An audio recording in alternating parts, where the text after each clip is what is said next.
Gmar Tov. Every Yom Kippur afternoon, we have a service which we call the Martyrology service. And in it, we remember people who have died for their faith. This is a challenging theological service, one that many people don't necessarily come to. But seeing as you're all tuning in virtually and you've chosen this service, we've decided to theme the service a little differently. Yes, we will include the liturgy that we normally would. We'll think about modern martyrs and past, those who have died for some greater cause. But this year specifically, when there are so many that have given up their lives for others in the cause of health and safety, we also take time to remember our modern day martyrs as well. And so we're going to begin. We're on page 517 as we hear chanted these ancient words from the book of Lamentations. Al ele ani vochia eni yordamayim kirachak mimeni menachem meshiv nafshi. For these I weep. My eyes flow like streams of water. For a comforting presence is far from me, the one who restores my soul. Page 518. These I remember. The one whose lives were shaped by a mitzvah. You must not remain indifferent. The one who lost their lives through devotion to a mitzvah. Justice, justice, you shall pursue. The one who embodied through deed and dedication a mitzvah, choose life. And these I remember.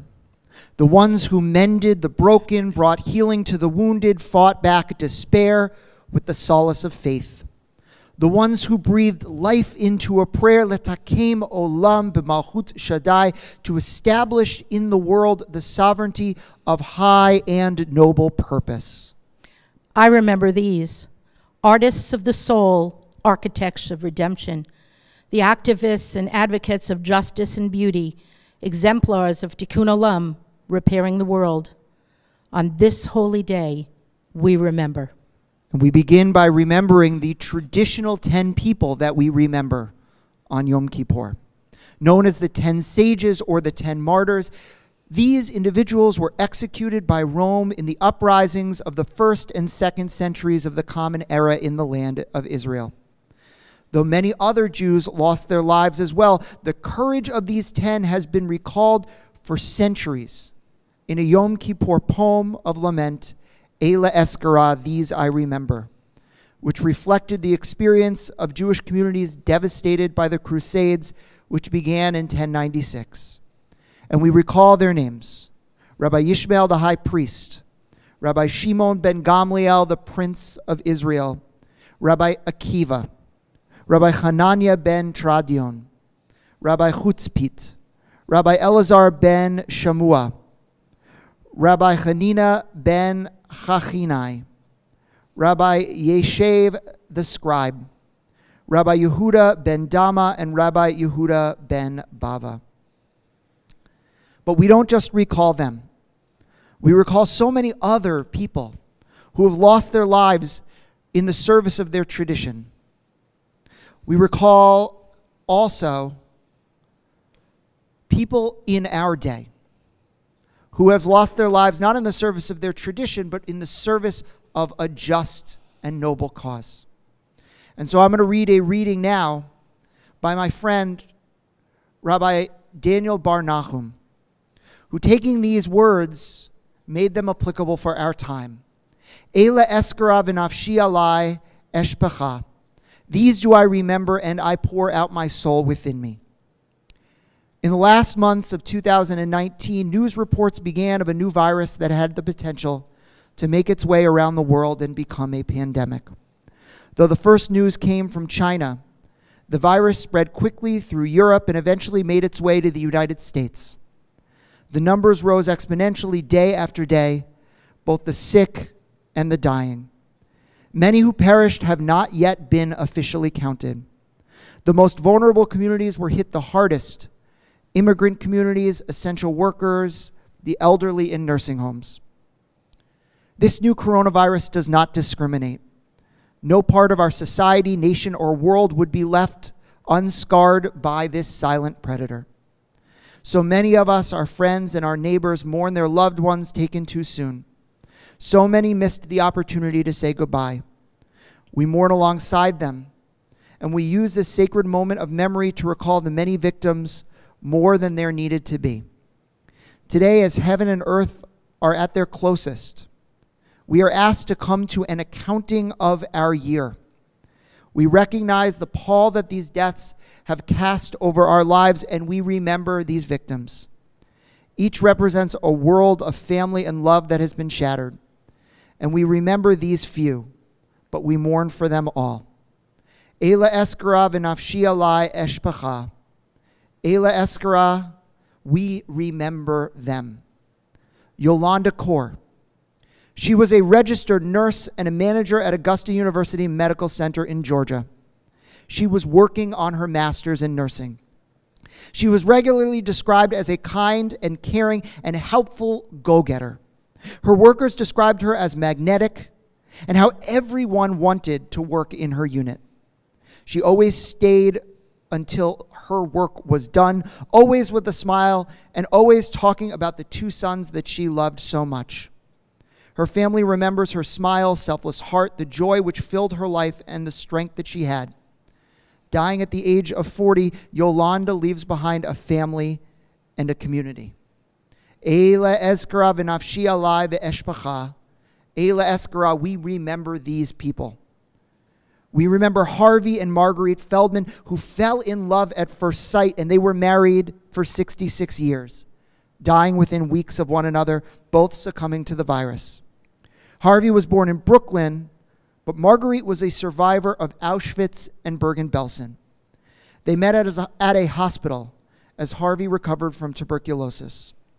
Harvey owned the Doctor's Medical Laboratory in Bound Brook, New Jersey. He also supported his wife in her work against prejudice and for the tolerance, and joining her as an advocate for Holocaust and genocide education. Marguerite served as a founding member of the New Jersey Holocaust Education Commission and the Holocaust and Genocide Institute at Raritan Valley Community College. Through her work, she shared her story of survival and her hope with thousands across New Jersey. She died one day before the 75th anniversary of her liberation. Eila eskara v'nafshi alai eshpacha. We will remember these two heroes who symbolize so many more. And so we take a moment in silence as soon a video montage will play of many other heroes, many other frontline workers, be they doctors, nurses, first responders, who lost their lives to the virus. And I'll invite you to take their names into your heart and to reflect on what their loss means to you as you reflect on what martyrs look like today and what it means to lose your life for a greater cause.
If you're still reflecting on those that we've lost, I'll invite you to pause your video before moving on.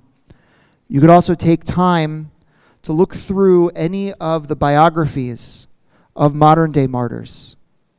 People like Hannah Senish, people like Rabbi Regina Jonas, Daniel Pearl, and Yitzhak Rabin. And having mentioned Yitzhak Rabin, we want to end this short ritual by singing the song that was on his lips when he died.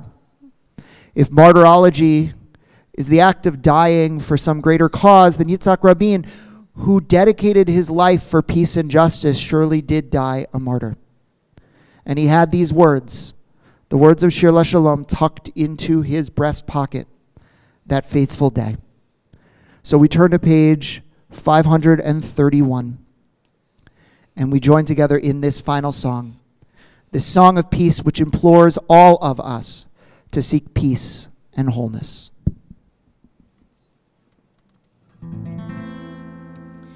Tnu l'shemesh la'alot, la'boker le'ha'ir, hazaka shebatfilot, otanu lo takazir. Al tagidu yom yavo, haviu et hayom, ki lo chalohu uvechol hakikarot hariu rak shalom.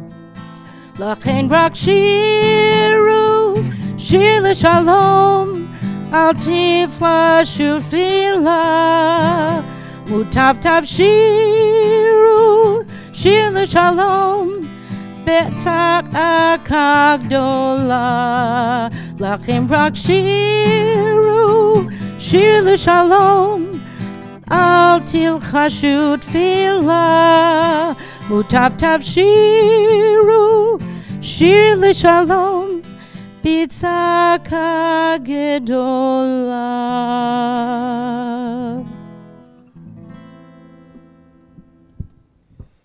Eila Eskara.